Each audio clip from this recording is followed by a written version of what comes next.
Hi everyone, my name is Hanan and welcome to English with Hanan. In the past 9 years that I've been teaching English, I did notice that a lot of students panic when it comes to introducing themselves in English. They don't know how to speak in a natural way.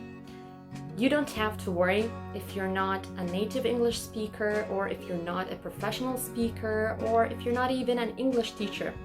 All you have to do is to prepare yourself ahead of time and follow these 5 common steps.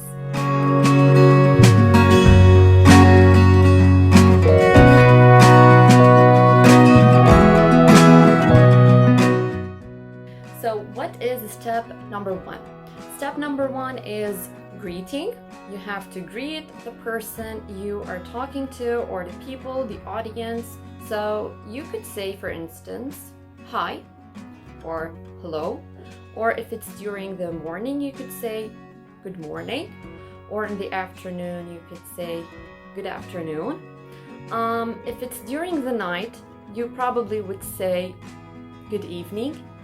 You wouldn't want to say good night, because good night means goodbye. It is equal to goodbye. It's as if you're shutting down the conversation. What is step number 2? Step number 2 is mentioning your name. So you could say, I am, you mention your name, Hanan, or I'm, contraction, and you mention your name, I'm Hanan, for instance. You could also say, my name is Hanan. What about if you were on the phone? If you were on the phone introducing yourself, you could say, hello or hi, this is, and you mention your name, Hanan.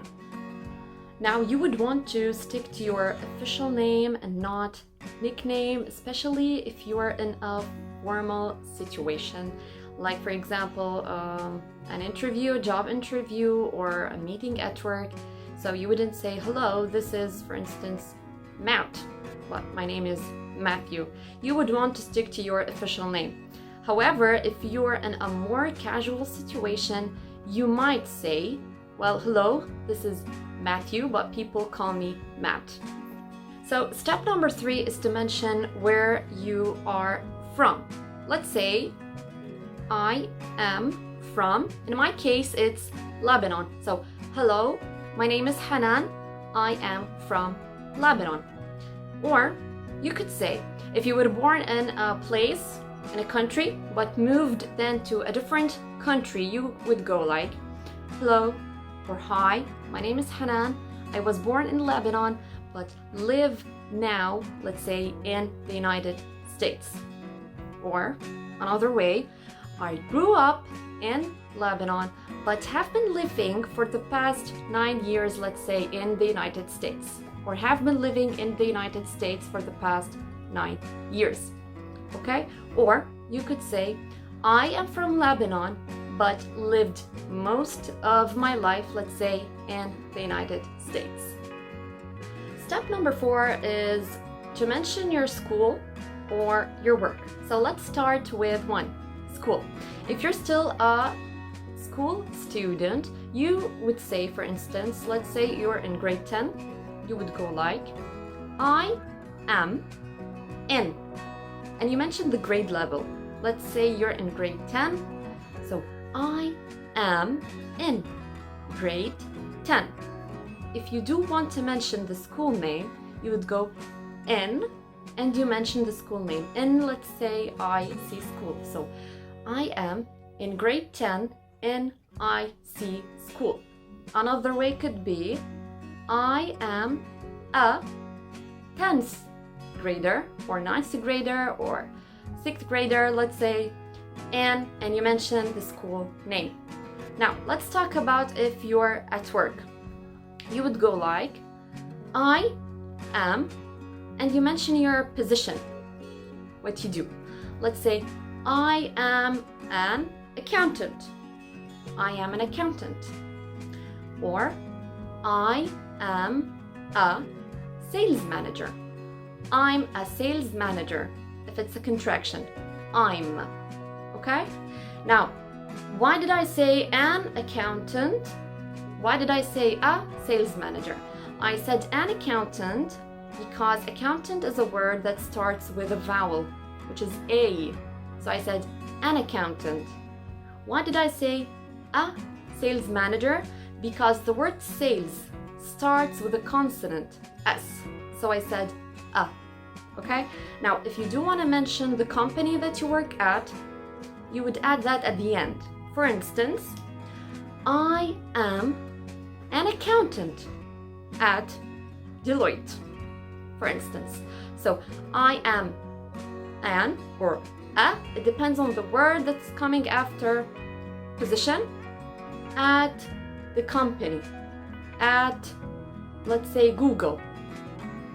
Another example, I am a sales manager at, and you mentioned the company. So it is I am a position at company. So last but not least is number 5, to talk about your interests, your hobbies, what you like to do in your free time. For instance, and you could say, I love, and you mention what you like to do. In my case, it's I love reading or I love to read. If you want to add more details, you could go like, I love reading and have read most of Julie Garwood's thrillers. Okay?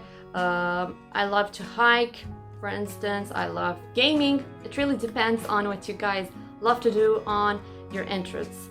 Now, some people would go like, I don't have much time for any hobby, and that's okay. You could talk about something that you did try in the past or something that you would like to try in the future. Hello. So after you have introduced yourself, you could say, well, I don't have much hobbies, but I would like to try scuba diving in the future.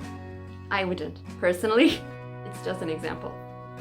So guys, those were the 5 simple steps you could follow in order to sound natural and authentic when introducing yourself in English.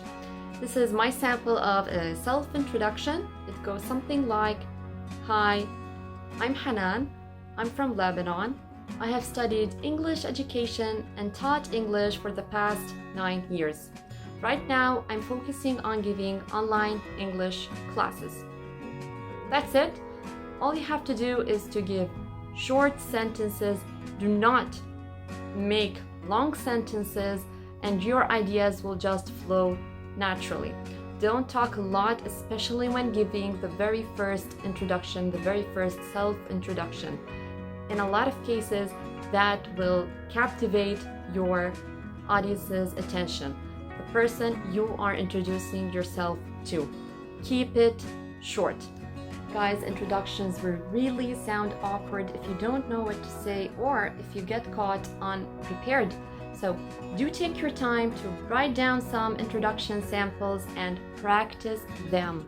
Practice is really a key. Practice them ahead of time and you'll see the difference. If you do like the video, please click like and subscribe to my channel for more videos. And that's it for today. Thank you and goodbye.